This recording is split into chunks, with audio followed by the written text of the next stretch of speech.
이 시간에 해드릴 내용은요, 저속 셔터를 사용한 이제 대표적인 사진가라는 타이틀인데요.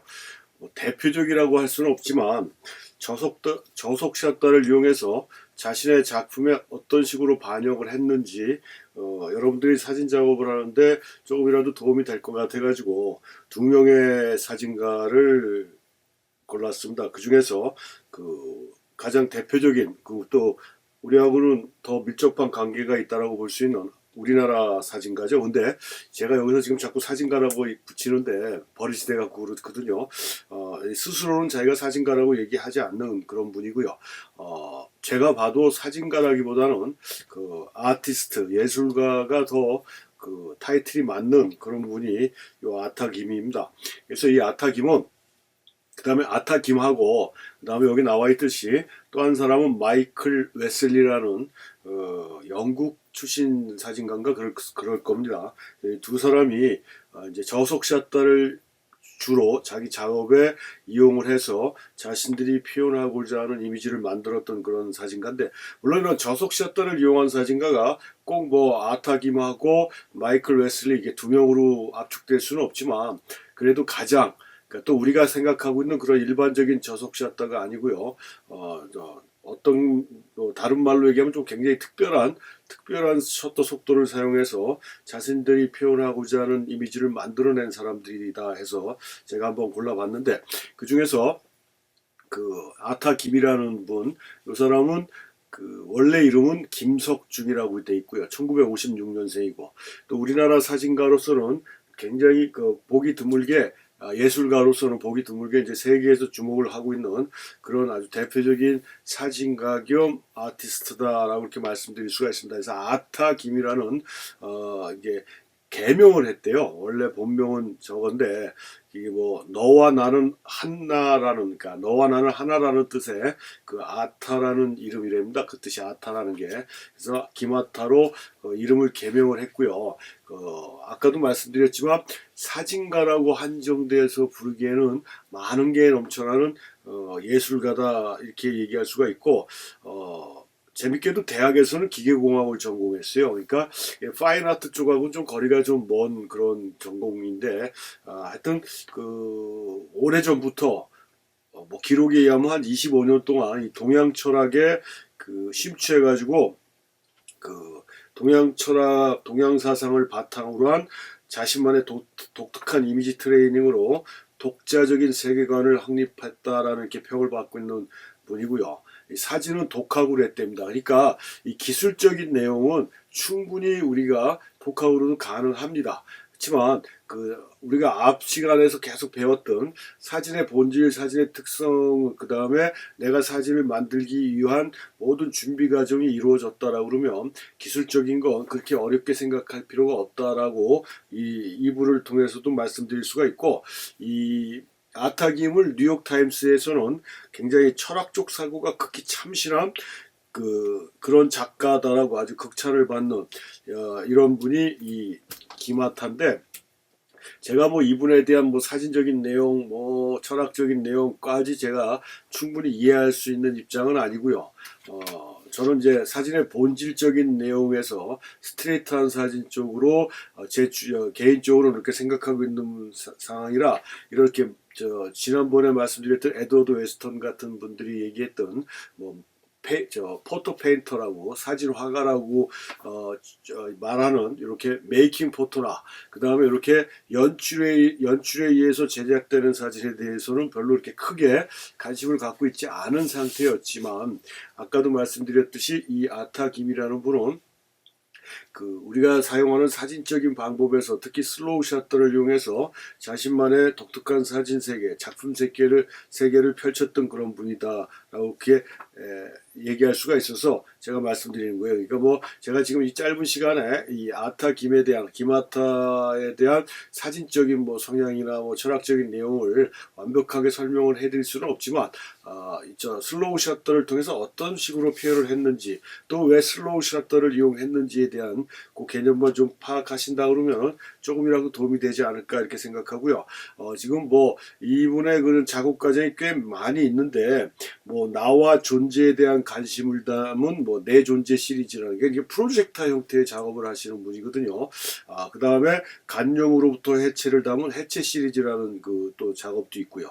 그 다음에 유리박스 안에서 성과 폭력, 뭐 이대 올리기 등을 담은 그 사적 박물관 프로젝트 등이 굉장히 많은 관심을 받고 있는 그런 작업들인데 그 중에서도 이 슬로우 셔터를 통해서 작업을 했던 대표적인 게 세계 대도시 특히 뉴욕, 베이징, 뭐 상하이 등을 굉장히 오가면서 사라짐은 존재한다라는 탐구 정신을 바탕으로 한 그러니까 이 기마타의 가장 대표적인 게 언에어라는 그런 타이틀로 작업한 것이 있거든요. 그래서 여기서 이분이 필름 한 장, 대형 카메라, 에바이팅 카메라를 쓰고 작업을 하는데 필름 한 카트에 시간을 8시간이라는 장시간 노출을 통해서 그러니까 한마디로 얘기해서 존재하는 건 사라진다라는 그런 개념으로 작업을 했다라는 얘기예요. 그래서 빨리 움직이면 빨리 사라지고 천천히 움직이면 천천히 사라진다라는 뜻에서 사라지는 작업을 했고요. 그래갖고 그런 걸 보시면 아까 잠깐 말씀드렸듯이 이렇게 그 유리 상자 안에다가 그 성과 폭력 뭐 이런 이대 올리기들 담은 그러니까 사회 부조리 뭐 이런 것들 성에 대한 그런 그 하여튼 나쁜 면모들을 표현했던 그런 작품들 같아요. 요 안에 여기 들어가 있는 제가 얼핏 들은 얘기지만 이 안에 들어가 있는 남녀 모델들은 다 그 자발적으로 자신들이 참여하겠다 해서 자원봉사 차원에서 나온 모델로 알고 있습니다. 뭐 이런 식의 작업들이 이 초반부의 작업들이라고 볼 수 있고요. 이것도 장시간 노출로 해놓은 거예요. 이것도 유리상자 안에 들어가 있는 건가 아마 그럴 거예요. 뭐 아주 재밌는 에피소드는 서로 모르는 남자와 여자를 그 옷을 다 벗겨놓은 상태에서 그 유리 안에다 남아놓고 셔터를 누르고 기마타는 나갔을 거 아닙니까 스튜디오에서. 근데 이 사람들이 오랜 시간 동안 둘이 가만히 뭐 하겠어요. 이 동물적인 본능이 나와서 뭐 이렇게 얽히고 설키고 뭐 이래서 결국은 결혼까지 했다라는 그런 얘기도 있는데 그러니까 작업 뒷얘기라고 볼 수가 있죠. 이런 식으로 자신이 생각하는 사상을 작업을 했던 그런 사진가고 아까 말씀드린 그 8시간이라는 장시간 노출해서 작업했던 여기 지금 사진에 나와 있는 요 작업이 어디입니까? 세계에서 가장 유명한 타임스퀘어잖아요, 뉴욕에. 여기 저도 몇 번 가봤지만 1년 365일 봄, 여름, 가을, 겨울 그 다음에 24시간 동안 항상 많은 인파로 관광객으로 부쩍부쩍되는 세계적인 관광도시라고 볼 수가 있고 또 대형 광고판이나 사인판이 세계 굴지의 기업들의 광고판이 하루 총 1년 365일 반짝반짝 빛나는 아주 불야성을 이루는 그런 동네죠. 근데 뭐 지금은 이제 코로나 때문에 인적이 굉장히 많이 줄어들었다고 하지만 항상 그렇게 북적대는데 지금 보면 사람은 하나도 없어요. 사람은 하나도 없고 워낙 차가 많이 막히고 그러니까 차들이 기어갑니다. 이 안으로 들어갔다가는 차 타고 들어갔다가 빠져나오기가 굉장히 힘들 정도로 교통체증이 심한 동네예요. 그래서 그 차들이 지나가는 흔적들은 이렇게 좀 남았어요. 하지만 저 다른 시간에도 말씀드렸지만 8시간 걸려서 촬영한 건데 8시간 동안 한 장소에 계속 서 있지 않는 한 그 이미지는 정확하게 기록이 되지 않는다 그랬어요. 그러니까 움직이는 흔적들은 없어진다라고 얘기했습니다. 이런 식으로 존재하는 건 사라진다는 형태의 그 작업으로 이런 대도시의 이런 거리 풍경을 작업을 했던 그런 대표적인 게 요것도 마찬가지죠. 요것도 지금 차들이 조금 움직였던 그 블러 형태의 모습은 보이지만 인적이 딱 끊어진 형태의 거리 모습이잖아요. 이건 뭐 유럽 쪽 같은데 정확하게 제가 어딘지는 잘 모르겠지만 이런 식의 작업이라든가 또는 요건 지금 저 유엔 총회 하는 그 공간입니다. 지금 사람이 하나도 없어요. 그렇죠? 사람이 하나도 없고 자세히 들여다보면 여기 움직이는 흔적들이 살짝 비치긴 하지만 텅 빈 총회 장면 을 담은 이런 장면이라든가 그 다음에 요 같은 경우는 그 박물관으로 알고 있는데요. 어디 박물관인지는 제가 또 이 정신이 약간 이상해서 그런지 자꾸 잊어버리는데 어느 박물관 내부예요. 그러니까 미국의 특히 뉴욕에 있는 박물관 같은 경우는 또 뭐 프랑스도 마찬가지지만 매년 지금 상황은 틀리게 그 코로나 이전 시대에는 하여튼 대형 박물관이나 미술관에는 무진장 많은 관람객들이 항상 오고 가고 했던 장소라 이렇게 빈 공간이 있을 수가 없습니다. 하지만 8시간이라는 긴 촬영 시간 동안에 사람들이 기록이 잡히지 않았다는 거죠. 뭐 이런 식으로 작업을 했던 게 원에어의 작품의 그 하나였고요. 또 두 번째로는 그 수만 여러 컷의 이미지를 이렇게 합성을 한대요. 여러 컷의 이미지를 합성을 해서 그 수천 수만 장의 사람의 얼굴을 포개갖고 이미지를 만드는 그런 셀프 포트레이트 자화상이라는 그런 또 연작 시리즈도 작업을 한 게 그게 원 에어라는 타이틀에 해당되는 작품 과정일 거라고 제가 그렇게 알고 있습니다. 그래서 이 특성도 이게 겹쳐지면서 사라지지만 아예 없어지는 것이 아니다라는 철학적 담론을 담고 있는 이런 형태의 작업들, 그 상대의 가치를 존중할 때 나는 영원한 나로서 존재한다라는 역설적인 표현이라고 얘기를 합니다. 너무 철학적인 깊이가 깊어갖고 나 같은 사람은 진짜 뭐 잘 이해는 안 가는데 이 원 에어 작품에 대한 저 개인적인 또 에피소드가 있는데요. 제가 뉴욕에서 살지는 않았지만 뉴욕을 자주 왔다 갔다 했었습니다. 몇 번 왔다 갔다 했었고 그래서 그때도 뉴욕에 이제 일이 있어서 그 맨하탄 쪽으로 걸어가다가 그 국제사진센터라는 데가 있습니다. 로버트 카파의 그 동생이 코넬 카파인데 자기 형의 그 로버트 카파의 업적을 기리기 위해서 그 갤러리하고 지금 그 학교, 그러니까 교육도 진행하고 전시장도 갖고 있는 그런 그래도 국제적으로 명성을 갖고 있는 그런 공간인데요. 거기는 이제 코넬 카파도 그렇고 로버트 카파도 그렇듯이 다큐멘터리 보도 쪽의 사진들이라 그쪽 큐레이터나 뭐 이런 사람들도 다 이제 항상 전시도 그런 다큐나 기록적인 형태의 작업들이 주로 주류를 이뤘죠. 근데 파인아트 작업으로는 제가 알기로는 요 기마타 사진전이 처음이자 끝인 걸로 알고 있어요. 몰라요. 앞으로 또 이런 형태의 작업들이 전시가 될지 모르겠지만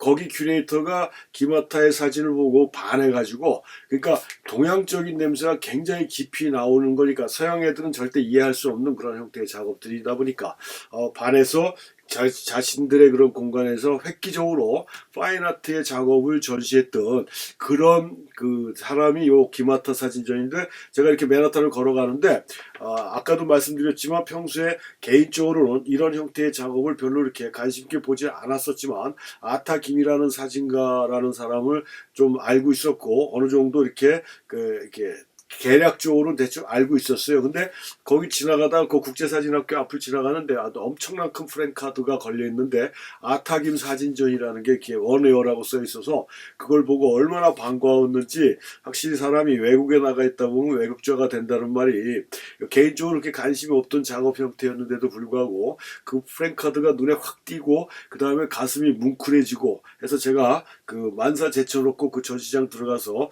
구경하고 나온 그 입장료도 꽤 비쌌거든요. 하여튼 근데 굉장히 감동적인 순간이었습니다. 그래서 그게 저하고 또 아주 간접적으로 얽혀져 있는 에피소드인데 그게 있었고요. 또 하나는 이건 지금 마오쩌둥이라고 우리가 모떼똥 하는 그 중국의 중국 공산주의의 아주 대표적인 인물 아닙니까? 모떼똥.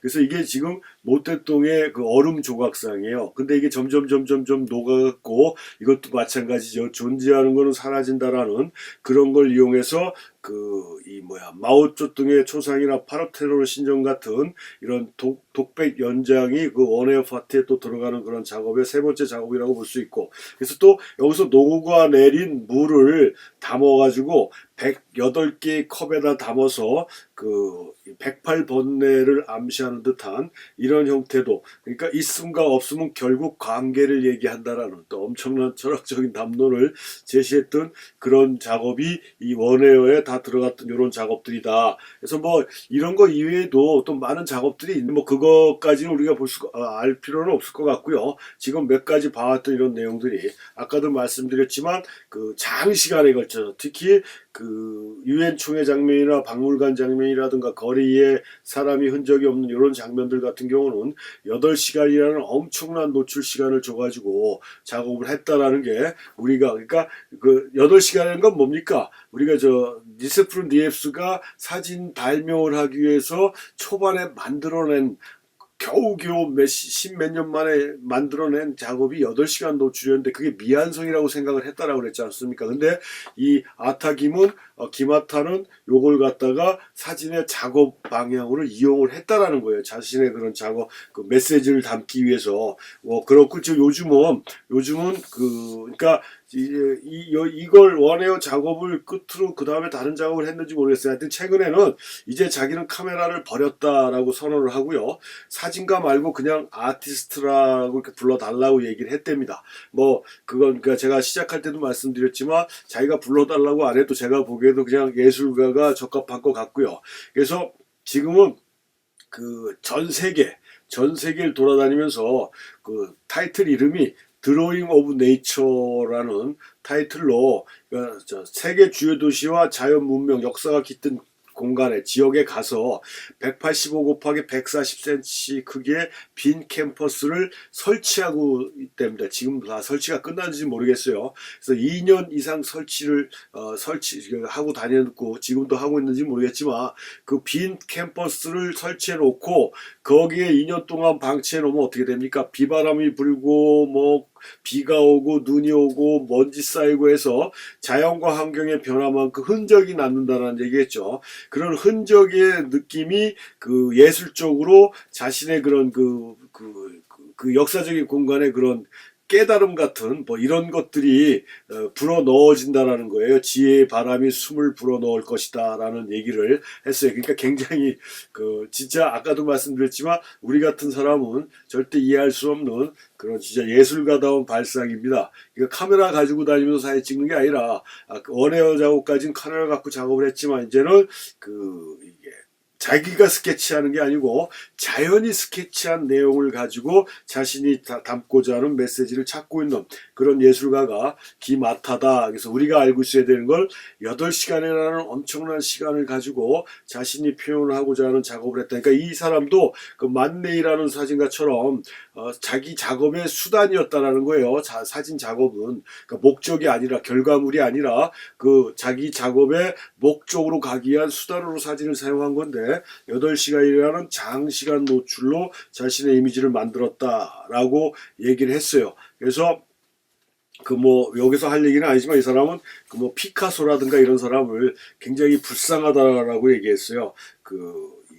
하여튼 나중에 여러분들이 이 아타김에 대해서 관심이 있으면 책도 나와 있습니다. 시중에 책도 나와 있고요. 자서전적인 그런 책도 나와 있고 자기의 작품에 대한 설명하는 그런 책도 있으니까 한번 참고해서 보시면 되겠고 우리가 캐치해야 될 건 8시간이라는 장노출을 위해서 작업을 했다라는 그런 사진가 겸 예술가가 아타김이다. 이렇게 이해를 하시면 되겠고요. 두 번째 사진가가 마이클 웨슬리라는 사진가입니다. 마이클 웨슬리라고. 지금 여기 이 사람이 마이클 웨슬리인데요. 이 사람이 우리 아까 김아타가 그 수천 장의 사진을 인물 사진을 겹쳐갖고 이미지를 만들어낸 자화상의 사진하고 거의 좀 비슷하지 않습니까? 그런 느낌으로 약간 흔들리고 중복된 오랜 시간의 촬영으로 자신의 그런 캐릭터를 확실하게 보여주는 이런 작업을 했던 사진가가 마이클 웨슬리예요. 그래서 이 사람은 그래도 제가 지금 거론한 사진가가 많지는 않지만 그나마 현존하는 젊은 사진가죠. 1963년생이니까 독일 사람이네, 영국 사람이 아니고요.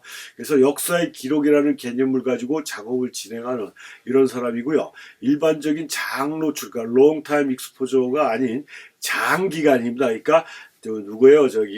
우리가 일반적으로 장노출이라고 그런다고 그랬고 아타김 같은 경우도 8시간이라는 시간 장노출의 시간을 했지만 이 사람은 장기간이에요. 그러니까 오늘 찍고 내일 찍고 뭐 오늘 찍고 1년 있다 찍고 이런 식으로 합성으로 해버리는 겁니다. 합성. 그래서 그 안에 사진 한 장에 그 중첩된 이미지가 시간의 경과라든가 모든 게 담겨져 있고 역사적인 기간이 담겨져 있는 이런 사진들을 만들어낸 이런 사진이니까 단순한 그 긴 시간이 아니고 역사적 기간 동안에 일어나는 사건들을 한 장의 사진으로 압축시키는 좀 독특한 형태의 작업을 하는 사진가가 이 마이클 웨슬리다라고 볼 수가 있는데, 이 사람은 뭐예요? 저기 와이프가 한국 사람이래요. 그래서 한국을 굉장히 좋아한답니다. 한국도 자주 방문을 했대요. 이거 사진하고 관계된 얘기는 아니지만, 그래서 몇 개월이나 몇 년 단위로 사진 촬영을 하는 사진가요. 한 가지 테마를 놓고, 그러니까 장노출이라고 말하기보다는 장기간 노출이라는 게 롱텀 익스포저라고 영어로 이렇게 되어 있는데, 이렇게 작업하는 사진가가 이 마이클 웨슬리입니다. 그래서 이거는 이렇게 장시간 노출 같지는 않아요. 팬닝 형태를 이용한 것 같은데 굉장히 추상적인 풍경화 같은 느낌이 들어오는 이런 작업인데, 이런 거보다도 이 마이클 웨슬리 하면은 이런 그 꽃병 사진이 있습니다. 이런 거. 이게 지금 꽃이 이렇게 개화됐다가 만개했다가 떨어지는 시간, 그러니까 시간이 굉장히 오래 걸린 걸로 알고 있습니다. 정확하게 얼마 동안에 촬영을 했는지 제가 자료 조사가 제대로 안 됐는데, 이 꽃 시리즈 사진에서 이 보이는 게 전부가 아니다라는 우리 얘기가 있지 않습니까? 그걸 좀 강조한, 그러니까 내 겉으로 드러난 외면보다는 이면에 존재할 수 있는 많은 걸 끄집어내려고 이런 장시간 노출, 장기간 노출을 추구했던 사진가가 이 마이클 웨슬리다라고 이렇게 보시면 돼요. 그래서 같은 그런 이 꽃사진 같은 경우는 여러 가지 작업도 있어요. 근데 굉장히 어떤 면에서 아름답기도 하죠. 그러니까 여러분들도 그냥 무조건 이렇게 거리 스냅이라든가 스트레이트한 사진 쪽보다도 이런 식의 사진도 사진적인 이미지나 메시지를 전달하는데 굉장히 좋은 장면이다라고, 좋은 방법이다라고 이렇게 볼 수가 있습니다. 웨슬리가 이렇게 했기 때문에 똑같이 하는 거는 모방이고 카피니까 이거를 참고해서 자신만의 방법을 찾아내는 것도 또 하나의 사진을 잘할 수 있는 요령이겠죠. 그래서 이런 형태의 꽃 시리즈 사진으로 작업을 했는데, 이 마이클 웨슬리 하면 대표적인 게 요게 이제 이 사람 사진은 집에 이제 커버인데요. 아까 얘기했잖아요. 장기간 노출이었죠. 장기간 노출. 이게 뭐예요? 제가 알기로는 현대미술관 공사하는 장면으로 알고 있어요. 뉴욕에 있는 현대미술관, 우리가 모마라고 얘기하지 않습니까? 그 모마가 공사 진행, 그러니까 뉴욕 현대미술관 재개관 공사 현장을 3년의 공사 과정을 한 장에 담아놓은 거예요. 그러니까 몇 번을 촬영했는지 모르겠어요. 몇 번을 촬영했는지 모르겠지만, 앞에 꽃 사진은 9일 동안 촬영을 했답니다. 9일 동안. 그러니까 꽃이 접히고 지는 과정을 한 프레임에 놓고 9일 동안 계속 셔터를 누른 거죠. 그러니까 밑에 화병은 어떻습니까? 안 움직이니까 잘 묘사가 되지만 위에 꽃들을 가지나 잎들을 이렇게 중복된 것처럼 보이지 않습니까? 그래서 보통 9일, 다 9일은 아니더라도 보통 9일 기간을 둬서 계속 중복 촬영을 한 거예요. 요즘 디지털 카메라에도 초창기 디지털 카메라는 제가 없던 걸로 알고 있습니다. 제가 다른 수업에도 가끔 저에 대한 카메라에 대한 제 생각을 말씀드리지 않습니까? 저는 카메라 자체의 존재를 그렇게 중요하게 여기지 않고 카메라에 있는 그 기능 자체를 그렇게 또 많이 써보질 않았어요. 내가 꼭 필요한 필름 카메라 쓰듯이 내가 필요한 기능만 써보기 때문에 다른 기능들을 확인하고 이렇게 해보질 않았는데, 최근에 이제 다른 분들 수업하다가 그분들이 갖고 오는 카메라를 이렇게 조작법 설명해 주다 보면 이중 노출, 다중 노출 기능이 있는 카메라들이 디지털 카메라들이 많이 눈에 띄더라고요. 그래서 이렇게 중복 촬영 같은 경우에는 다중 노출을 해줘야 되는 거죠. 근데 그건 이제 노출을 좀 어떻게 나눠서 줘야 되느냐라는 것도 굉장히 연구가 필요하고 데이터가 필요하지만, 하여튼 중복 노출에 의한 9일 동안, 평균 9일 동안 촬영한 게 꽃 시리즈고요. 아까 얘기한 뉴욕 현대미술관 3년 공사하는 거를 한 장으로 담아낸 이런 형태. 그러니까 이것도 쉽게 얘기하면 다중 노출이에요. 다중 노출. 그래갖고 뼈대가 올라가고 올라간 자리에 콘크리트가 발라지고 외관이 만들어지고 하는 그런 모든 내용들이 중첩돼서 이렇게 하나의 이미지로 보여진다는 얘기입니다. 이런 형태로 아까도 말씀드렸듯이 장 노출이라기보다는 장기간 노출로 중첩된 이미지로 역사의 한 단면을 한 장으로 기록하는, 그러니까 역사의 시간의 패턴을 한 장으로 기록하는 아주 독특한 작업으로 굉장히 많은 관심을 받고 있는 그런 사진가가 이 마이클 웨슬리다라고 이렇게 볼 수가 있습니다. 그래서 지금 짧은 시간에 김아타하고 마이클 웨슬리에 대해서 알아봤는데요. 이런 형태의 작업 경향도 충분히 여러분들이 응용할 수 있는 방법이다. 그래서 장 노출해야 하니까 아타 김은 8시간이라는 시간을 한정돼서 흔적을 없애버린 거예요. 고정되어 있는, 그러니까 고정되어 있는 것 이외에 움직이는 것들은 아까 시작할 때도 말씀드렸지만 사라진다. 빨리 움직이는 건 빨리 사라지고 늦게 움직이는 건 늦게 사라지지만 그게 사라진다고 다 끝나는 게 아니라 거기에서 그러니까 보이는 게 다가 아니다라는 거, 이 마이클 웨슬리나 이 아타 김이나 그런 철학적인 내용을 갖고 있다라는 겁니다. 그러니까 영원히 존재한다. 그렇지만 겉으로는 사라진다라는 그런 개념을 갖고 있지 않나라는 생각을 하고요. 마이클 웨슬리는 시간으로 따지는 게 아니라 기간으로 따지는 중첩 촬영으로 역사의 한 단면을 기록하는 이런 특징을 갖고 있는 사진가다라고 정리를 하시면 되겠고, 요즘은 사진가들 사진 보기가 굉장히 쉬운 게 구글링이라고 그러잖아요. 구글에 사진가 이름만 치면 사진들이 쭉 나오는데, 여기서 우리가 이제 조심해야 될 게 앞부분에 있는 사진들은 거의 일치 한 100% 가깝게 99% 가깝게 일치하는데, 뒤로 빠지면은요 해당 사진가하고 상관이 없는 그 사람의 사진이 아닌 내용들이 이렇게 쭉 또 섞여 있어요. 그러니까 잘 모르시는 분들은 그것까지도 해당 자기가 찾는 사진가의 사진이다라고 착각하실 수가 있는데, 그냥 앞부분에서 한 10장에서 15 정도 사진만 그 사람에 해당되는 것이다라고 생각을 하고 보시는 게 좋다라는 얘기입니다. 만약에 제가 제 홈페이지나 블로그에 마이클 웨슬리라는 이 사람에 대한 사진적인 내용을 적지 않습니까? 그러면 제 얼굴이 마이클 웨슬리의 구글 찾으면 거기에 제 얼굴이 들어갈 수도 있다는 얘기예요. 그렇게 연관된 것들이 다 올라가는 그런 시스템으로 되어 있기 때문에 그 점만 주의하시고 앞부분에 나오는 자료들이 자기가 찾는 사람하고 일치된다라고만 보시면 되겠습니다. 그렇게 해서 자기가 관심 있는 사진가들의 사진, 물론 사진 책을 작품집을 사서 보면 더 좋지만, 옛날이나 지금이나 작품집은 워낙 비싸니까 그런 식으로 간접적으로 보시는 것도 다른 방법이다라고 말씀드리면서 이번 시간을 마치겠습니다.